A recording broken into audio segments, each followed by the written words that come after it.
This is Booked for Drama, where stories burn, hearts break, the tea is always hot and never a part 2. Today we're diving into When I Quit as a Top Lawyer, My Husband's Protégé Panicked. Let's go. Chapter 1. I'm a top-tier litigator, or at least I was. When I handed in my resignation, everyone cheered. My resignation was approved faster than a speeding bullet. Only Chloe Sterling, an intern from my fiancé's law firm, was visibly distressed. Ignoring everyone's protests, she insisted on kneeling before me, begging me to stay. Ms. Hayes, she pleaded, her voice trembling, even if the evidence you gathered proved useless, the legal world still needs someone with your dedication. I scoffed, a bitter taste in my mouth, and turned my back on her. In my past life, I poured my heart and soul into defending the innocent, going to extreme lengths, risking everything to collect even the most minuscule pieces of evidence.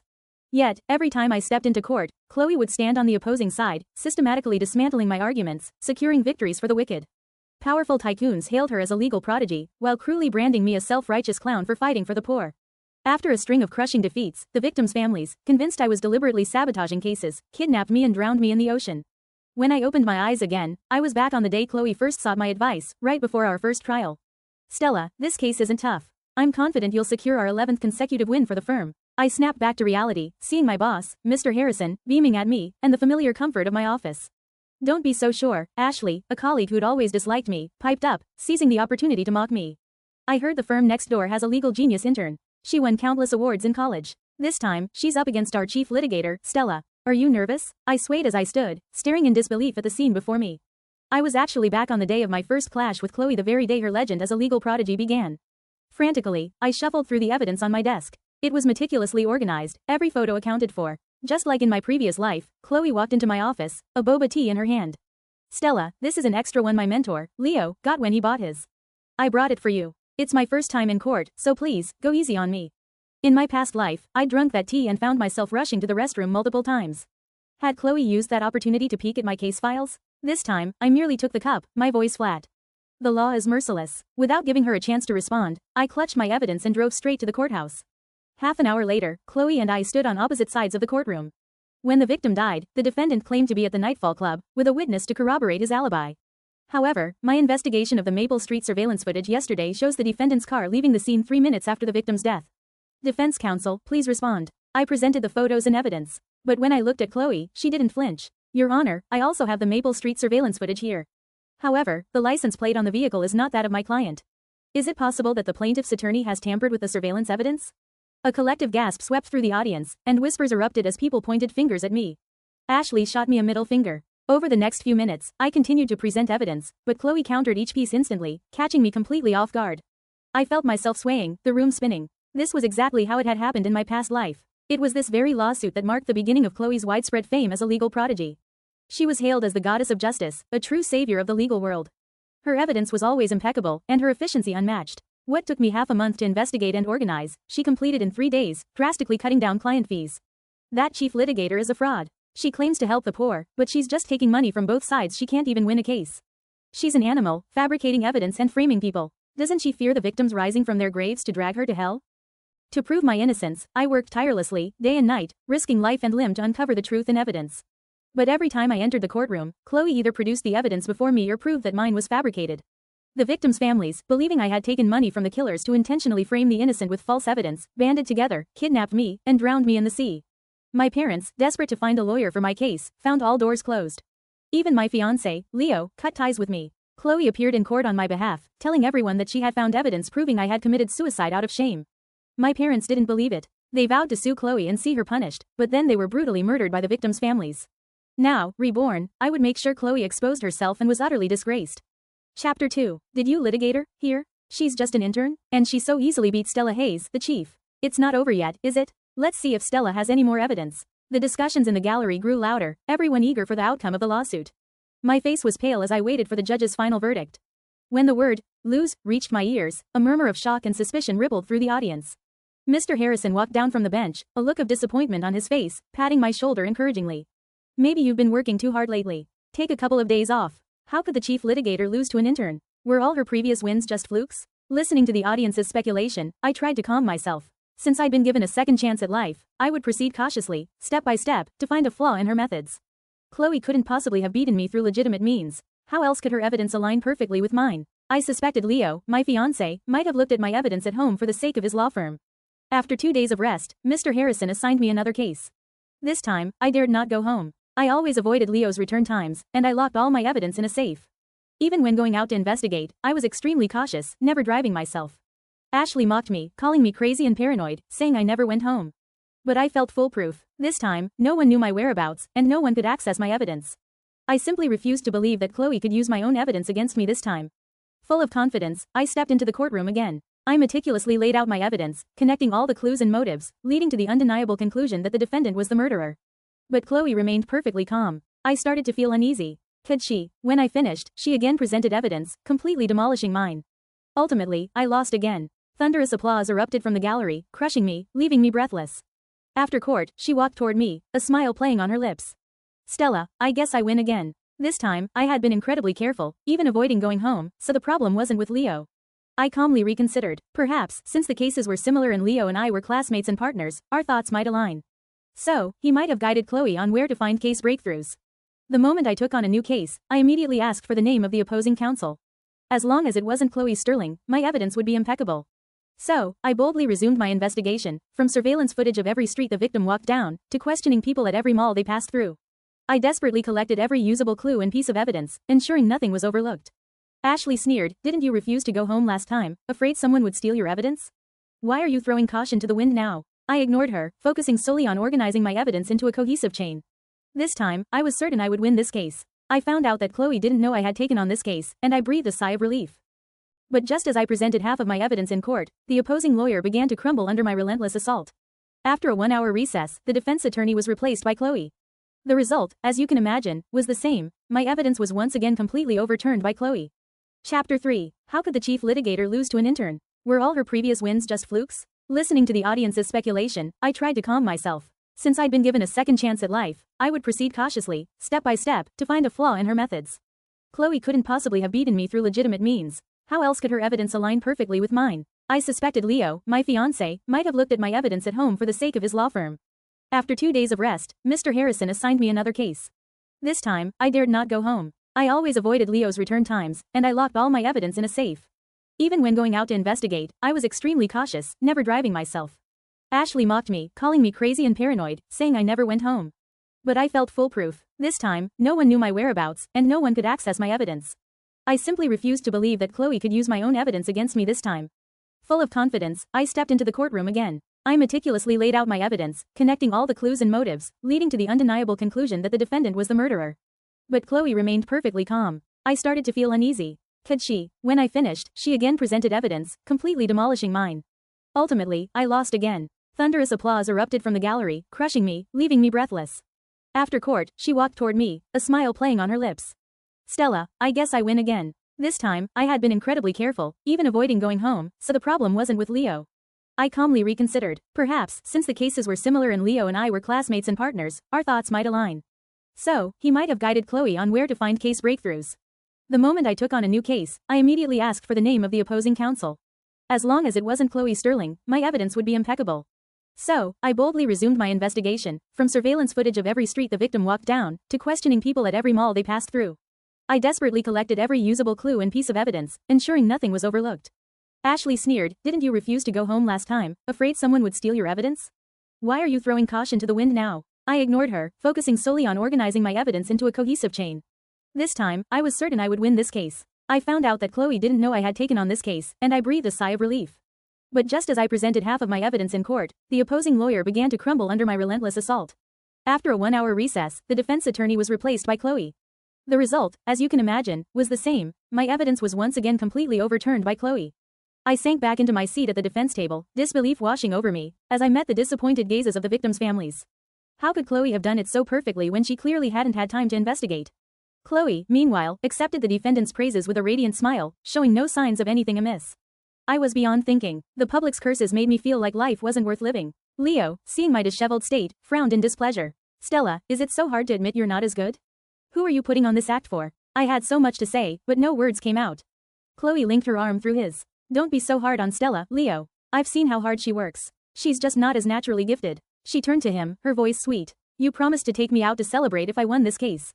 Stella, want to join us?" Leo glanced at me dismissively, his tone commanding. "You should go home and rest for a few days. You've been obsessing lately. Maybe you should just focus on planning our wedding and starting a family."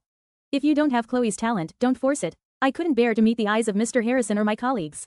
An inexplicable dread filled me when I thought of Chloe's abilities. But I couldn't find a single flaw in her methods. I had tried almost every possible way. How was Chloe doing it? Chapter 4. From that day on, the firm gradually stopped assigning me cases. Everyone started treating me like I was invisible. Even Mr. Harrison began secretly contacting Chloe, trying to lure her to our firm. My private office was emptied out, too, supposedly to make room for someone more capable. My life became a torrent of mockery and curses. Chloe visited me once during this period. She leaned in close, her eyes brimming with disdain. Aren't you feeling helpless? Without a clue? She whispered, Stella, you just can't compare to me. Your reputation, even your fiancé, I'm taking it all. Chloe's fame spread back to our alma mater. The prestigious alumni spotlight, which had once belonged to me, now featured Chloe's name. And the invitation I'd received last month to speak at the school's sharing session was rescinded. They informed me of a last-minute change. In an instant, Chloe was basking in glory, while I felt like I was sinking into quicksand. Just then, someone came knocking, specifically asking for me to be their defense attorney. Ms. Hayes, I know you can help me. I don't have much money, but for my mother's case, I only trust you. I recognized the girl, Maya Rodriguez. It was a sexual assault case where I had helped send her stepfather to prison, finally freeing her and her mother. Ashley rolled her eyes from the side. She's notorious now, no one dares to represent her. Little girl, anyone else here would be better than her. At least we wouldn't lose to a fresh graduate. And we certainly wouldn't lose 3 cases in a row. But Maya said with unwavering conviction, my mind is made up. I believe in Ms. Hayes. Mr. Harrison called me into his office, giving me a stern talking to. Stella, this is your last chance to turn things around. You know once your reputation is ruined, no one will hire you for cases.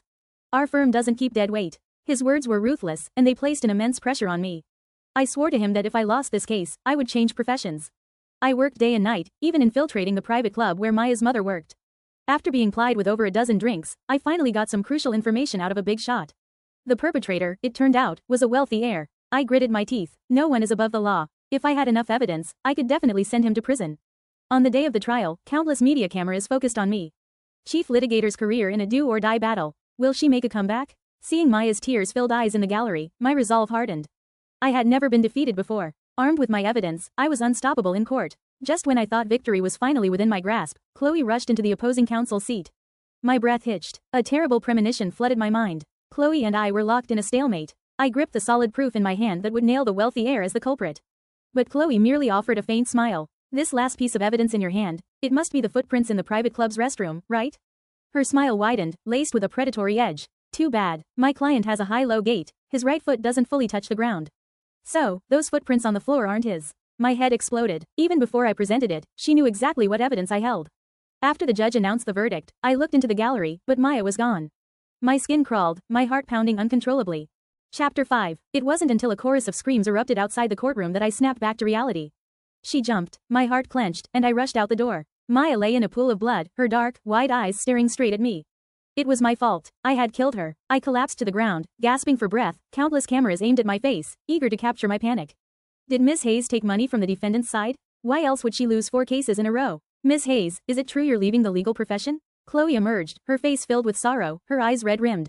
It's all my fault. I came back too late. Otherwise, I would have taken Maya's case, and she wouldn't have. Everyone present immediately understood her implication and began vehemently condemning me. It's all Stella Hayes' fault. That girl trusted her so much, and she still lost. This kind of lawyer needs to get out of the legal field. Poor girl. If it were Chloe, she would have brought the culprit to justice. Some agitated spectators physically assaulted me, slamming my head against the wall, once, twice, until blood streamed down my forehead. Miss Hayes also collected a lot of evidence. Maybe she was just too eager to win. Everyone, please don't get too emotional. Someone pulled me up, but they couldn't stop the enraged crowd. Stella Hayes, you despicable woman. What dirty tricks did you use to promote yourself before, ruining so many families? Let's unite and appeal. Stella Hayes must be expelled from the legal profession. Hearing this, Chloe finally stepped forward with a fake smile. She waved her hand, silencing the excited crowd and reporters. Miss Hayes is also an excellent lawyer. Perhaps her past successes have made her a little careless. Let's give her a few more chances. She added, and I hope everyone will hold me to the same high standards during this time. She even tried to take my hand, feigning camaraderie. But my eyes were bloodshot as I stared at her, violently shaking her hand away. Chloe, what methods are you using? That was a human life, a vibrant life, just now. For your fake glory, are you even human? My evidence, whether it was real or not, was probably best known by the very people who wrongly accused me. Chloe lowered her head, feigning grievance. I know you're upset about losing the case, but I was just trying to clear my client's name. I, Chloe Sterling, swear right here and now that I will never wrong an innocent person. I ground my teeth, my mind reeling. I lunged forward and slapped her hard. At that exact moment, another sharp crack echoed. Leo had pulled Chloe behind him and slapped me. Stella, have you had enough? Stop it, he roared. If you're not capable enough, don't blame others for being better. Watching him fiercely defend Chloe, my heart sank even further into despair. His repeated trust in Chloe and his constant belittling of me. I realized he must know the truth, yet he still chose Chloe. I became completely dejected, losing all the glory I once had as a top litigator. The news channels incessantly reported on the genius lawyer, Chloe, tormenting me repeatedly. Leo never came home after that. I knew his heart wasn't with me anymore. I called him, but Chloe answered, her voice syrupy sweet. My mentor, Leo, is asleep. Imagining her triumphant face, I forced myself to calm down. 3 days later, I learned something from an old friend at Leo's firm. Suddenly, it all clicked. I knew how to make Chloe reveal her true colors. I immediately went to the firm and handed Mr. Harrison my resignation. I will honor my promise. After this defeat, I'm leaving the legal field. Ashley immediately sneered. Mr. Harrison, just let her go. The firm's performance has dropped significantly lately because of her. Yeah, another colleague chimed in. A lot of clients hear she's from our firm and say they need to reconsider our professionalism. Even some consulting clients frowned when they saw me. Don't let this woman, who's nothing but a sham, ruin this industry anymore. If it weren't so hard to book Chloe, we wouldn't even consider your firm. Chloe is a legal pioneer. When will Stella Hayes' license be revoked? She's already caused someone's death. Mr. Harrison played both sides, his face etched with regret, but his words were sharp. Stella, it's not that I don't want you to stay, but you swore to yourself. If you ever want to come back later, I'll still consider you. Seeing his hypocritical act, I said nothing, walking directly to my cubicle. It was covered in sticky notes, plastered with insults and curses. Someone had even left a wreath on it, yet in that vast office, no one bothered to intervene. I sneered inwardly. I was quitting. Let's see how Chloe would grandstand now. Just as I was gathering my personal belongings to leave, Chloe frantically ran in. She snatched the box from my hands, placed it on the floor, and then, righteous indignation blazing in her eyes, stormed into Mr. Harrison's office. Chapter 6. Chloe, have you agreed to our firm's terms? Mr. Harrison asked, a hopeful note in his voice. Chloe didn't answer. Instead, she pulled me directly in front of him. I was surprised she was panicking so quickly. Her eyes red, her voice hoarse, she looked at me. Stella, you can't abandon this profession because of rumors. I know you're in a bottleneck period right now, but with your diligence, you'll surely catch up to my talent.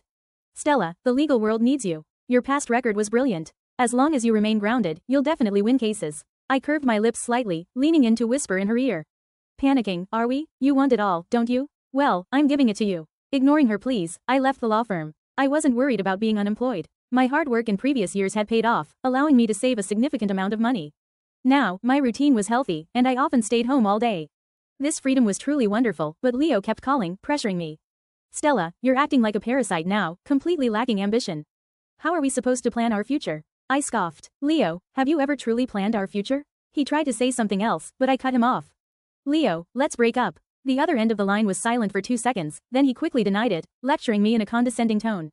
Stella, are you really giving up after just a temporary setback?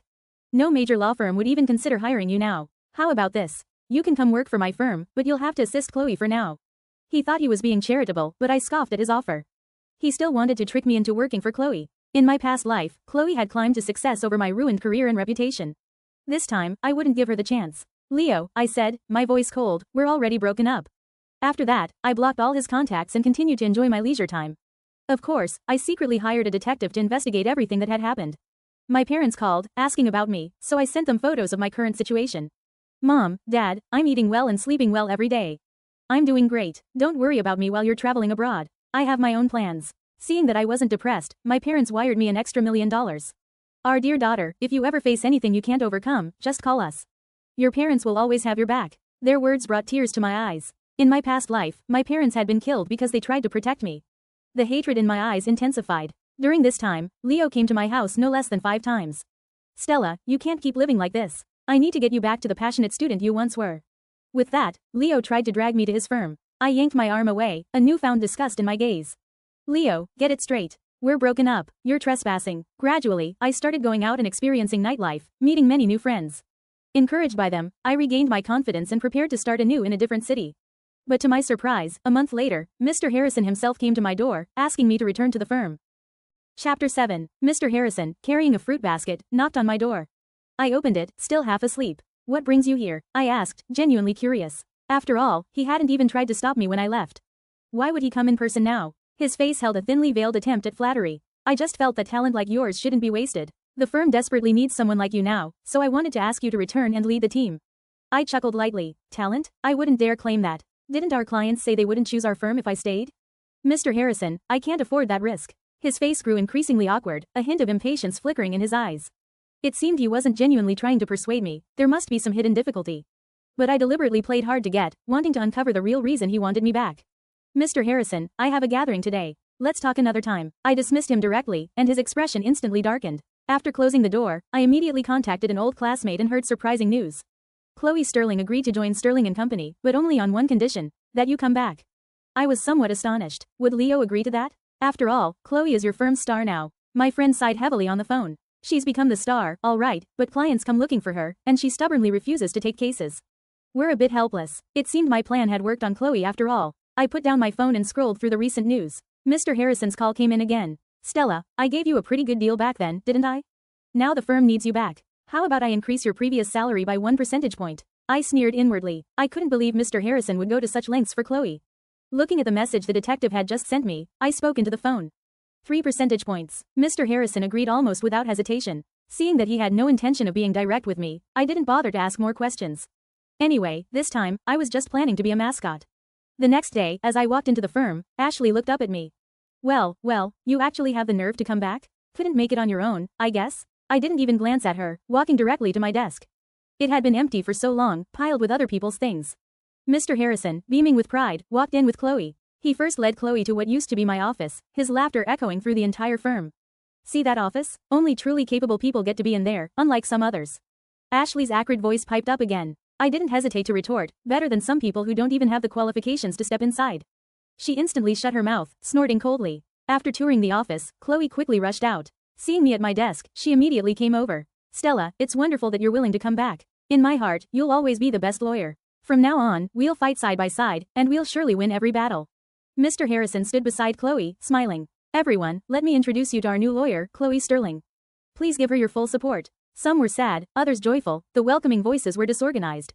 As soon as I returned to the firm, Mr. Harrison assigned us a case. Now, he even had me assisting Chloe. But I didn't mind. Yesterday, I met with the detective and finally understood Chloe's methods. Now, I was going to expose her in public.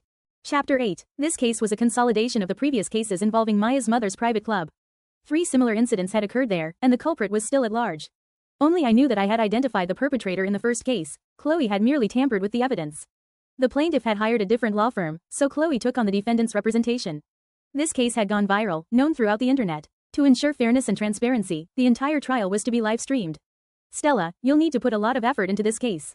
Don't be so eager for quick results anymore. Chloe earnestly admonished me, yet she showed no intention of gathering evidence herself. I have a gathering this afternoon, Stella. I'm leaving now. Of course, I would meticulously gather evidence. Maya's death continued to haunt me. And Chloe, who had helped a criminal escape justice, showed no remorse whatsoever. Day and night, I pieced together the commonalities of the 3 cases, organizing hundreds of clues. Meanwhile, Chloe was out partying at a bar, enjoying a wine spree. I filled an entire notebook with evidence, recorded 100 video clips, and meticulously analyzed the wealthy heir's movements. Chloe, meanwhile, was on a week-long trip to Tibet with Leo. On the day of the trial, I accompanied Chloe to the courthouse entrance. Countless reporters swarmed us. Miss Sterling, weren't you known for your quick and ruthless evidence collection? Why did this case take nearly half a month? Why is that notorious Stella Hayes still at Sterling and Company? Does she have a private affair with Mr. Harrison? Chloe calmly addressed the reporters, speaking with an air of righteousness. Stella is now my assistant. I didn't want to see such a good lawyer's talent buried, so I asked Mr. Harrison to bring her back. This case was given to her to allow her to prove herself, so she handled it entirely. She took my hand, sincerely stating her trust in me. Miss Sterling, aren't you worried that Stella Hayes' evidence might be problematic? After all, she lost 4 cases to you. Chloe gently shook her head. I trust Stella, and I stayed up all night going over everything yesterday. I'm very confident about this case. With that, we walked into the courtroom. The victim's family stared at me with bloodshot eyes. In the first case, I had failed them. If the wealthy heir had been convicted then, none of the subsequent incidents would have occurred. Chloe stood tall at the defense table, and I sat beside her. My client was at the Riverside Tower at 9 p.m. on Friday night, with the building's receptionist as a witness. My client suffered a broken left hand and could not possibly have harmed anyone with his left hand. Surveillance footage shows the victim entering the room without any caution, implying familiarity with the person inside, yet my client does not know the victim at all. Chloe presented the evidence one by one, but the atmosphere in the courtroom grew increasingly strange. Even the wealthy heir himself seemed agitated, attempting to stand up and interrupt Chloe. The internet was in an uproar. Does Chloe Sterling even know what she's saying? Isn't she just proving that the wealthy heir is the murderer? Think differently. Maybe she intentionally took this case to give the victims justice? Impossible. She was the one who cleared the wealthy heir in the first case, allowing him to roam free. Unless Stella Hayes was right in the first place, and Chloe fabricated evidence. Chloe looked around, no longer seeing the usual admiring gazes, but instead, looks of scrutiny and suspicion. She started to panic, and throughout all this, the plaintiff's lawyer hadn't uttered a single word of rebuttal. She frantically flipped through the evidence, an entire notebook, meticulously detailed, seemingly without a single flaw. Just as she was about to continue speaking, the wealthy heir could no longer contain himself. He suddenly screamed at Chloe. "You B*TCH. You dare to trick me? I hired you to prove my innocence, not to convict me. You just wait, I'll find someone to kill you once I get out." Chloe looked at the enraged wealthy heir, terrified, and dropped the evidence. Chapter 9. The comments in the livestream chat exploded. Did Chloe Sterling not even read the evidence? She looks like she has no idea what she's looking at. This is nothing like her usual decisive style. But this evidence notebook was compiled by Stella Hayes. Could it be that Stella? Even the judge frowned, reminding her, "Ms. Sterling, you are currently the defense attorney for the defendant." He then announced a 1-hour recess. Chloe turned to me, her face contorted in horror. "How could you hurt me? I was trying to help you. How could you create fake evidence to ruin me?" Her voice was frantic, her eyes darting nervously. But I stood up in court, calm and composed. I picked up the evidence she had dropped and read it out, word for word. This entire book of evidence was based on reversing my own previous findings. What you just said, wasn't that the evidence I used to prove Yang Yufu's guilt in the first trial? Have you forgotten? My voice was clear and resonant. Chloe, you fabricated evidence back then, attacking my proof to protect a murderer. Doesn't your conscience bother you? I knew she had sent people to follow me these past few days. I had deliberately exposed my search for victims' evidence, and she had believed that simply reversing my findings would serve as the wealthy heir's acquittal. The livestream's popularity soared, with more and more people flooding in. Sweat beaded on Chloe's forehead. She pointed at me, accusingly. "She's trying to frame me." Her voice was desperate. "This is fake evidence. She's hidden the real stuff. Search her." Calmly, in front of everyone, I pulled out the carefully crafted fake evidence I had prepared for her. "I do indeed have a book of fake evidence." Chloe instantly smiled. "See," she admitted, "she's deliberately trying to frame me." Countless reporters surged forward, waiting for me to continue. My gaze sharpened. "I'm not here today to clear a murderer's name. I'm here to expose you." Chloe's face turned ashen, and she staggered back 2 steps. "You're talking nonsense. What is there to expose about me?" I took one step after another, closing in on her. "I know your secret, Chloe. How have you been winning all my cases?" "It's just because you're incompetent," she insisted, still trying to bluff. But everyone could see her guilt. The chatter among the crowd grew louder. "Yeah, she seems to only want to take Stella Hayes' cases." It's true, for a month after Stella resigned, she refused to take any cases, no matter what. I grabbed her lowered head and forced her to face the media, to face me. "Chloe, are you still trying to swap our lives?" Chapter 10. Chloe reacted violently to my words. She frantically looked around, as if searching for someone. Leo, where are you?" "She's crazy, don't believe her." But her hysterical behavior only confirmed that she was the liar. Everyone gasped, trying to make sense of my words. "Is this a TV show? What's this about life swapping?" I heard Chloe Sterling was a nobody when she started university, then suddenly changed in her sophomore year, becoming the school's star. She's probably just saying this to drag Chloe Sterling down. I smiled faintly, motioning for everyone to listen. "I'm sure you all know I lost 4 cases to Chloe, an intern. I've always wondered why Chloe could produce identical rebuttals to my evidence. It wasn't until I hired a detective to investigate that I found out Chloe's mother is a voodoo practitioner from a hidden lineage. During her university years, she performed a life swap with a classmate, who is still hospitalized to this day. And after graduation, her target was me." Chloe trembled, trying to cover my mouth. "That's not true." But I pulled away, grabbing her wrist, and made a small cut on both our wrists simultaneously. From my body, a small voodoo worm crawled out. It moved towards Chloe's wrist, and then, from her wrist, a large, glowing red voodoo worm emerged. It swallowed my smaller worm whole, then lazily crawled back into Chloe's body. The crowd was stunned into silence by the sight. After the detective told me the truth, I asked him to find another practitioner of dark magic to consult on how to break the spell. The practitioner told me that I had been cursed with a voodoo worm, but it couldn't be forcibly removed, as it would damage my heart. The only way was to cut both our wrists simultaneously, allowing the master worm to consume the child worm. After she planted the voodoo worm in me, all my good fortune was transferred to her. She planned to drain me until I died, then completely take over my life. Leo, as if waking from a trance, rushed towards me. Chloe swayed, falling into his arms, but Leo immediately pushed her away. Seeing no one to rely on, Chloe tried to push through the crowd. But the police arrived first and handcuffed her. "Miss Sterling, you are suspected of accepting bribes. Please come with us to the precinct for questioning." Chloe was led away, utterly distraught. And I, finally, felt the immense pressure lift from above my head. Back home, Leo tried to reconcile with me, claiming Chloe had put a spell on him. But I rejected him again. After Chloe was imprisoned, I heard her mother had visited her. Due to the broken spell, she looked like a withered husk, there to see Chloe one last time. The day after her mother died, Chloe's appearance drastically changed. Her hair turned white, her body covered in wrinkles. Conversely, the classmate, Sarah, who had been lying in the hospital for years, finally woke up. Sarah's family demanded to see Chloe. They publicly beat her inside the prison. Chloe saw her own hideous reflection in the glass door, and back in her cell, she took her own life. I submitted my resignation to Mr. Harrison's firm again. I didn't need to stay with a company that had kicked me when I was down. Coincidentally, an even larger law firm had invited me to join them. Mr. Harrison begged me to stay, but my mind was made up. We've worked together for years, yet you kicked me when I was down. Let's part ways here. After my parents returned, we had a grand dinner together. My mind and body finally felt completely at ease. You didn't even tell us about such a big thing, you disobedient child. I playfully pouted. I'm not a child anymore, I can handle it. After joining the new firm, I continued to uphold the principle that a lawyer must be dedicated, treating every case and client with utmost care and diligence. After 10 consecutive wins, I reclaimed my glory as the chief litigator. The end. And that's a wrap on today's reading here at Booked for Drama. If you felt anything, rage, swoon, secondhand heartbreak, let me know in the comments. Don't forget to like, subscribe, and share with your fellow drama lovers. If you have any requests, drop them in the comments. Until next time, keep reading, and keep the drama on the page.